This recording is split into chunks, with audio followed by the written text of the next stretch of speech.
Film की शुरुआत एक पुराने फार्म हाउस से होती है, जहां एक युवती सविता अपने बेटे रोहन और बेटी पायल के साथ रहती है। सविता एक पुराना वीडियो देख रही होती है, जिसमें दिखाया जाता है कि कैसे सविता और उसके पति ने इस फार्म हाउस को बहुत प्यार से बनाया था और हर एक चीज को खुद से संभाला था। ये वीडियो देखकर सविता उदास हो जाती है, क्योंकि उसके पति की एक हादसे में मृत्यु हो गई थी। उसी हादसे में सविता ने अपनी एक टांग भी खो दी थी। ये दुर्घटना सविता को मानसिक रूप से पूरी तरह तोड़ चुकी थी। वो अब ठीक से अपने परिवार का ध्यान भी नहीं रख पा रही थी। घर की ज्यादातर जिम्मेदारी एक नौकर कन्हैया संभालता था। फिर भी सविता का व्यवहार बहुत सख्त हो गया था। हर सुबह जब सविता उठती तो उसका पहला वाक्य होता, मुझे ताकत दो। जब वो कमरे से बाहर निकलती तो देखती कि कन्हैया ज्यादातर काम कर चुका होता, लेकिन घर में बहुत सी चीजें खत्म हो चुकी होती। बिजली भी नहीं होती थी। ऐसे ही एक दिन सविता ने देखा कि उनके आंगन में कोई बैठा है, एक औरत जो काले कपड़े में पूरी तरह ढकी हुई थी। ये देख सविता डर जाती है। वो अपने बच्चों से कहती है कि वे अंदर ही रहें, और वो उस औरत से पूछने जाती है कि वह यहां क्या कर रही है। डराने के लिए सविता कहती है कि मेरे पति आने वाले हैं, अच्छा होगा तुम यहां से चली जाओ। लेकिन वो औरत कहती है, तुम्हारा पति मर चुका है, वो भी एक हादसे में, और उसी हादसे में तुमने अपनी टांग खोई थी। सविता अब उस औरत से डरने लगती है। वो औरत कहती है, सविता, आज वही दिन है जिसके लिए तुम मुझे पुकारती थी। मैं आ चुकी हूं। सविता कुछ समझ नहीं पाती। तभी वो औरत अपने खून से सने हाथ दिखाती है। घबरा कर सविता अपनी कार की ओर भागती है ताकि मोबाइल चार्ज करके पुलिस को कॉल कर सके, लेकिन कार भी स्टार्ट नहीं होती। डर के मारे वो घर लौट आती है।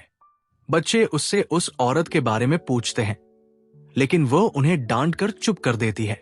जब बच्चे बार बार सवाल करते हैं तो सविता का गुस्सा फूट पड़ता है। वह चीजें तोड़ने लगती है और बच्चों पर चिल्लाती है। फिर अचानक वो उठती है और घर की सारी खिड़कियां दरवाजे बंद कर देती है। वो बैठती है तो अपनी टांग के घाव में दर्द महसूस करती है। देखती है कि वहां की टांग का खुल गया है। तभी खिड़की से देखती है कि वो औरत अब घर के काफी करीब आ गई है। उसे लगता है कि शायद उसका कुत्ता टाइगर बाहर है, इसलिए वो बाहर जाकर देखती है, लेकिन वहां उसका कुत्ता नहीं होता। वो ये बात बच्चों से छुपा लेती है। अब डर की वजह से उसका गुस्सा और बढ़ गया था। वो फिर से कन्हैया को डांटती है। अपनी बेटी को भी थप्पड़ मार देती है, क्योंकि वो बार बार आर उल्टा लिख रही थी।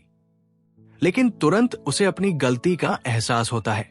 वो जानती है कि उसकी बेटी की गलती इतनी बड़ी नहीं थी कि उसे मारे। वो उसे गले से लगा लेती है। तभी आईने में कुछ अजीब होता है। सविता के हाथ में एक चाकू होता है, जिससे वो अचानक अपनी बेटी को मारने लगती है। लेकिन जैसे ही होश में आती है, देखती है कि वो एक तकिए पर चाकू चला रही थी। वो चौंक जाती है कि ये चाकू उसे कब मिला और किसने दिया। कन्हैया जब अपनी मां को इस हालत में देखता है तो उसे चिंता होती है। उसे पता होता है कि उसकी मां मानसिक रूप से ठीक नहीं है, इसलिए वो इस स्थिति से बाहर निकलने का रास्ता ढूंढता है। सविता अपनी बेटी को कमरे में ले जाती है और कन्हैया चुपचाप बाहर निकलता है। वो बगल के फार्म हाउस जाकर मदद लाना चाहता है, लेकिन कार स्टार्ट नहीं होती। थोड़ी देर बाद सविता भी उसे ढूंढते हुए बाहर आ जाती है और बहुत गुस्सा होती है।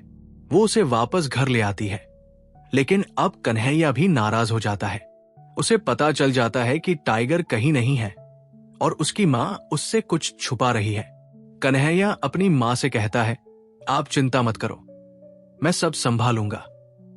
ये कहकर वो गुस्से में उस कमरे में चला जाता है जहां उसके पिता की चीजें रखी थी। वहीं से वो एक बंदूक निकालता है। सविता डर कर उससे कहती है, ये क्या कर रहे हो, बंदूक वापस रखो। तभी बाहर वो काली औरत घर के और पास आ जाती है। कन्हैया गुस्से में बाहर जाता है और बंदूक उस औरत की ओर करके कहता है, ये मेरी प्रॉपर्टी है, यहां से चली जाओ। लेकिन वो औरत डरती नहीं।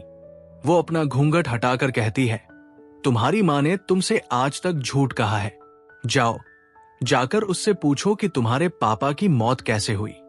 कन्हैया गुस्से में अंदर आता है और सविता से पूछता है कि उसके पापा की मौत कैसे हुई। सविता डर कर कहानी गढ़ती है कि उस रात वह और उसके पति राकेश एक होटल में गए थे, लेकिन सविता वहां खुश नहीं थी। फार्म हाउस में रहना उसे बोझ लगने लगा था। हालांकि राकेश को यह जीवन पसंद आ गया था। सविता अब कहीं और जाना चाहती थी, लेकिन राकेश ने मना कर दिया। होटल से लौटते समय कार सविता चला रही थी और उसे उस काली औरत की परछाई दिखी। वो डर गई और गाड़ी का एक्सीडेंट हो गया, लेकिन उसने बच्चों से झूठ बोला कि कार राकेश चला रहा था। यह सुनकर कन्हैया टूट जाता है और उस काली औरत का असर पूरे घर में बढ़ने लगता है। उसकी परछाई अब और बड़ी दिखने लगती है। बचने के लिए सब अटारी में चले जाते हैं, लेकिन वहां भी वो औरत पायल को अपनी परछाई से खींचने लगती है। पायल को बचाने के लिए कन्हैया खिड़की को ढक देता है, जिससे उस औरत का असर कम हो जाता है। फिर भी वो डरावनी शक्ति रुकती नहीं है। वो घर की लाइट्स बंद जलाकर डराने लगती है और फिर सविता पर कब्जा कर लेती है। एक सीन में दिखता है कि सविता और वो शक्ति एक ही हो गई है। अब वो शक्ति सविता की बेटी को गले लगाकर गायब हो जाती है। कन्हैया हैरान होकर सब देख रहा होता है। सविता और पायल अब वहां नहीं होते। फिर अचानक सविता एक लाइटर लेकर वापस आती है। अब सविता और कन्हैया मिलकर पायल को ढूंढते हैं। एक कमरे में सविता को अपना अतीत दिखता है, जिसमें राकेश फूलों के साथ खुश नजर आता है। वो कहता है, देखो तुम्हारे पसंदीदा फूल भी खिल गए हैं। लेकिन अचानक सीन बदलता है और राकेश सविता पर हाथ उठाने लगता है। फिर सविता खुद को उस काली औरत के रूप में आंगन में बैठा देखती है, जैसे पहली बार देखा था। ये वही दृश्य था जब सविता ने उस औरत से बात की थी। अब दोनों सविताएं आमने सामने होती हैं। वो काली सविता कहती है, वो दिन आ गया है जिसका तुम इंतजार कर रही थी।